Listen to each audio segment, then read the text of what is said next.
In our previous lectures on law of insurance, we have discussed the very meaning of insurance contract and those principles which are involved in insurance contract.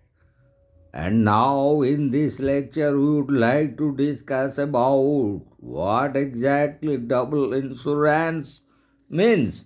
So the very meaning of double insurance is that when the insurer effects insurance with two or more insurers in respect of the same risk, it is called double insurance. So, in that context, to clarify exactly what double insurance means, we have to discuss an example.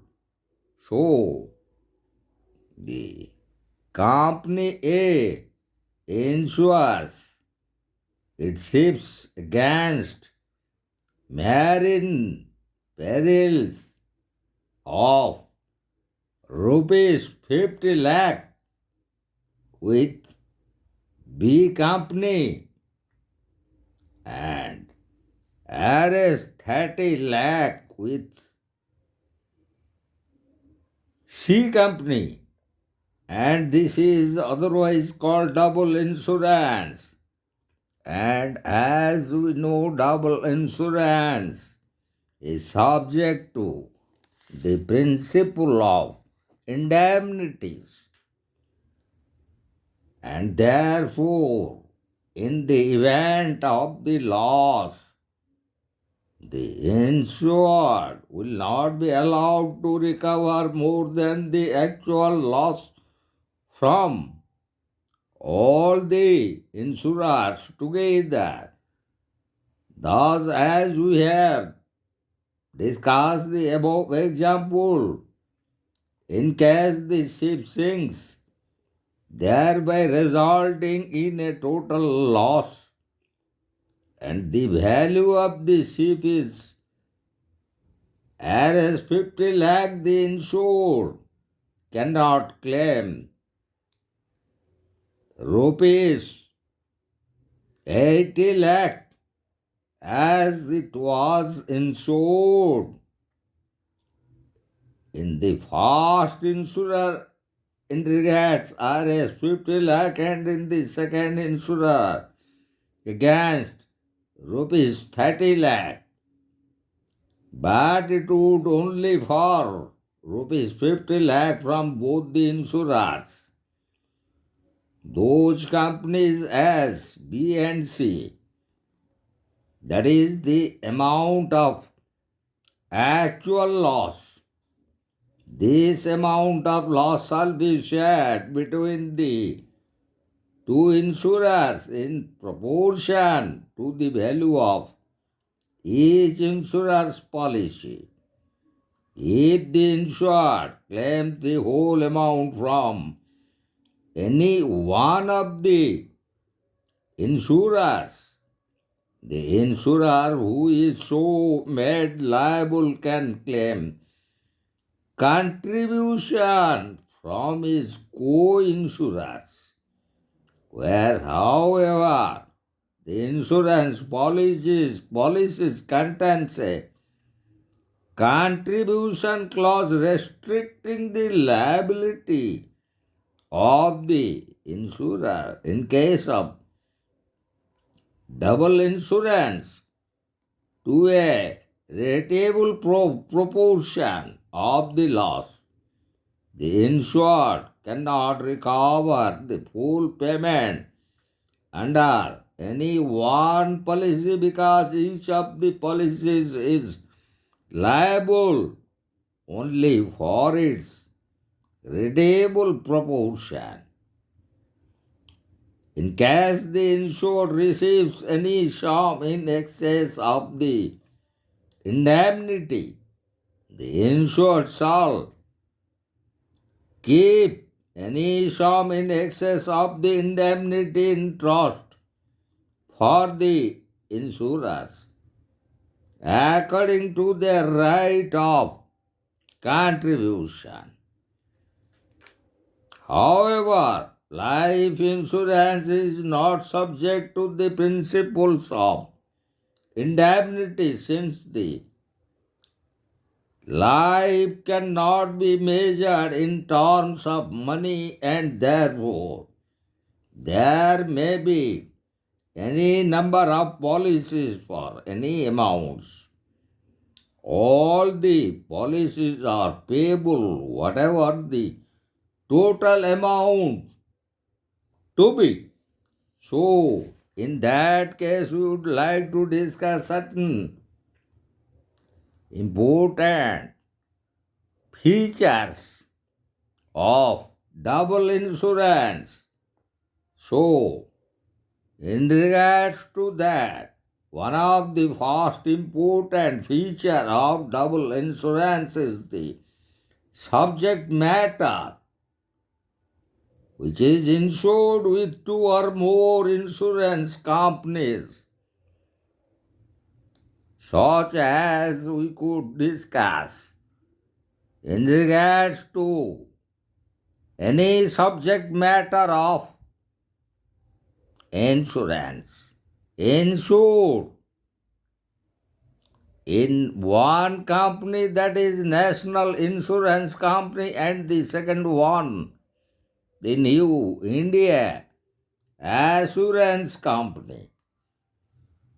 So, this is one feature that the very subject matter, as we have discussed in the very example, the subject matter was the ship. So if it is insured with two or more insurance companies, then it would be considered as double insurance. And the very second feature of double insurance is that the insured can claim the amount from the policies so insured either or on the companies like that we have discussed, National Insurance Company or New India Assurance Company. And the third important feature of double insurance is that the insurer cannot claim more than the actual loss. So double insurance also follows basic principles of insurance. Thus, double insurance does not allow for unjust enrichment of the insured. So, no insured can unjustifiably enriched or gain profit by or through double insurance. So, these are the principles and the features governing double insurance. And now we'll discuss regarding the very principle of involving reinsurance. So, in that context, we could like to discuss what exactly the very meaning of reinsurance. So, reinsurance occurs when an insurer insures the risks undertaken by him with another insurer. It may happen that the insurer feels that he has undertaken too heavy a risk. Thus, through reinsurance, an insurer transfers a part of the risk to another insurer. Reinsurance is different from double insurance in as much as reinsurance is the insurance of insurance and is done by the insurer, whereas double insurance is effected by the insured. So, in that context, we would like to discuss the very example relating to reinsurance. So, A insures his ship with A for the company A for RS 8 lakh. A feels he has undertaken a risk beyond the financial limits. So the A company therefore gets the risk insured with B company for RS 4 lakh, and this is otherwise called reinsurance. So, in that case, we could like to discuss how the very principles of contract of indemnity, insurable interest, and principles of good faith are applicable in regards to reinsurance. A contract of reinsurance is always a contract of indemnity, and the reinsurer, before paying money, must be satisfied that the sum originally issued has been paid by the original insurer. So also in regards to the very principle of utmost good faith which is applicable to reinsurance, inasmuch as it is applicable to original insurance. If the information possessed by the insurer or reinsured and material to the risk is withheld, for example, not communicated to the reinsurer, the policy of reinsurance will be unenforceable. The reinsured must inform the reinsurer not only all the facts disclosed to him by the insured, but also such facts as he learnt subsequent to the original contract. And so also in regards to the very principle of insurable interest, the reinsurer is liable only to the insurer or the reinsured. The original insured cannot claim anything from the reinsurer because there is no privity of contract between them. The policy of reinsurance is coextensive with the original policy, and therefore, if for any reason the original policy lapses, the reinsurance comes to an end. Reinsurer is entitled to be subrogated to all the rights of the original, including the right of the insured to which the original insurers are subrogated, as it was decided in the leading case. As he Curacioni, etc. versus Express Assurance Corporation in 1907 by the King's Bench Division. And in connection to that, we would like to discuss certain important features relating to reinsurance. And as regarding that, we found the very establishment of the General Insurance Company in 1973. So, where exactly the very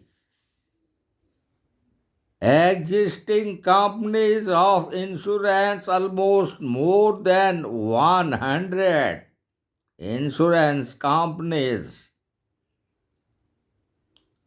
were grouped as four different companies, such as the national insurance companies, the new India assurance companies, the Oriental insurance companies, and the United India insurance companies, which were functioning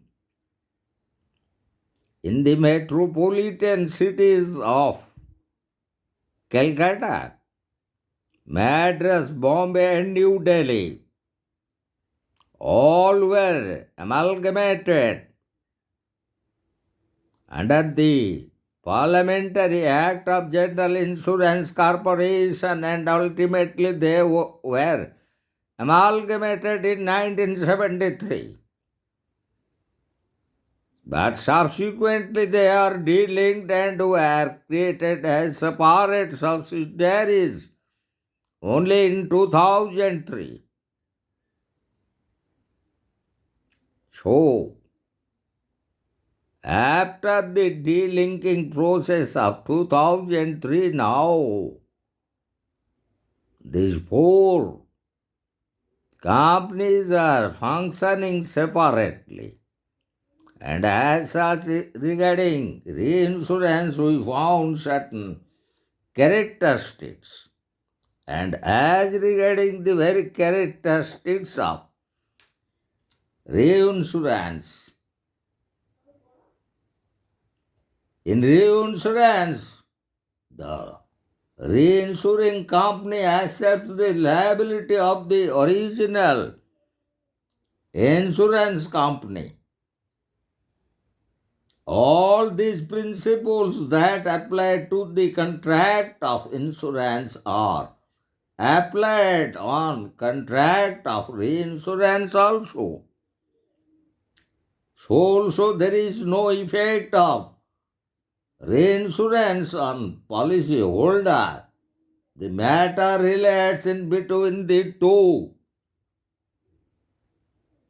insurance companies only. So also reinsurance of any insured object cannot be done for than the amount against greater than the original insured amount. So also reinsurance is the contract of compensation. Reinsurer is liable only for the risk or any part of a risk as expressly mentioned in the reinsurance contract. So also the contract of reinsurance is in fact coextensive with the original contract. As for example, if for any reason the original contract comes to an end or is avoided, the contract of reinsurance also comes to an end. And finally, on payment of the loss under the policy of or reinsurance, the reinsurer is subrogated to all the rights of the original insurer, which may include the rights of the insured to his the original insurer is subrogated. So, besides the characteristics of reinsurance, also we found certain very important objectives associated with reinsurance. So, the very objectives of reinsurance are the following. And the first one is that the very objective of reinsurance is wider distribution of risk to secure the full advantage of the law of average and to safeguard the interest of insurers. And the very second objective of reinsurance is limitation of liability of the insurer to an amount which is within his financial capacity. And the third objective that of reinsurance is stability of underwriting over a period of time. For example, generally equal distribution of risks. And another important objective of reinsurance is that a sound system of retention and reinsurance to assist in steady accumulation of reserves by the insurers.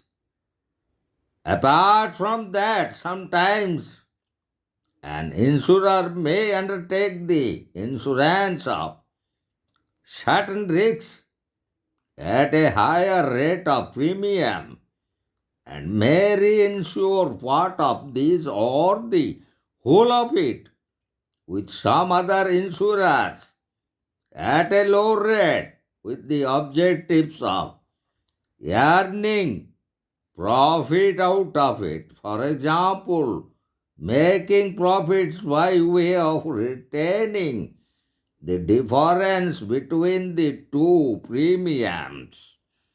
So finally, we want to discuss about the merits that follows reinsurance.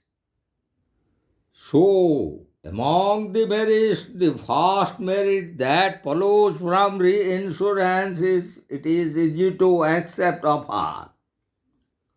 Due to facility of reinsurance, the insurance company can easily accept the offer of many risks. And the second merit following to reinsurance is distribution of risk. Insurance company distributes the heavy amount of insured risks with other company to less it burdens. And the third merit that follows from reinsurance is the benefit to insurer. Due to facility of reinsurance, the insured does not have to go to separate insurance companies at a time to get insurance of heavy risks. And another merit that follows from reinsurance is safety. Reinsurance is a safe insurance. Here the policy holder is more secure with getting insurance from two insurance companies. And another merit of reinsurance is that it is easy to close business. If any insurance company wants to close its business at any time due to any reason, It can do so easily with the help of reinsurance. So, these are the various merits that we found in regards to the very principle of reinsurance. And before closing our lecture on double insurance and reinsurance, would like to discuss certain differences that we found in between reinsurance and double insurance. And as such, those differences in between reinsurance and double insurance. The first one, that in case of reinsurance, it is a transfer of part of the risk is insured by the insurer to another insurer company. But in case of double insurance, the very subject matter is insured against, same with more than one insurance company. And the very second difference in between these two is that in case of reinsurance, there is only a single policy. But in case of double insurance, due to insurance with more than one company, many policies are there. And the third difference that we found in between reinsurance and double insurance is that in case of reinsurance, it is due to reinsurance risks involved in insured subject matter is decreased. But in case of double insurance, to distribute the risk between several insurance companies, double insurance is done.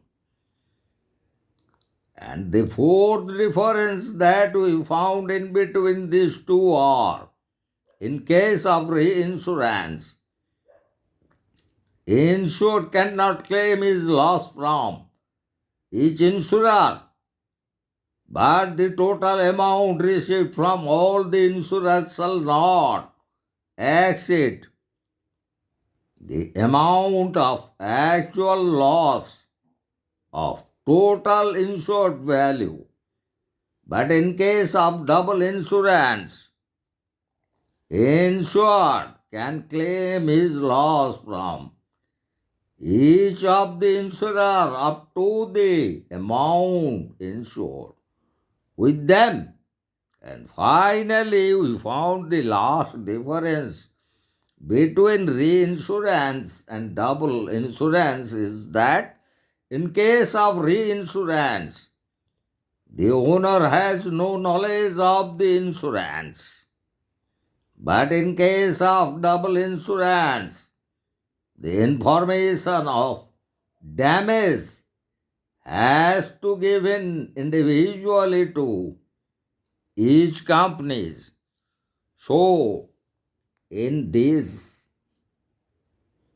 discussion, in this lecture, in regards to double insurance and reinsurance, we have touched every aspect, the very meaning and the examples to clarify and analyze the exact definition, the scope of double insurance and reinsurance.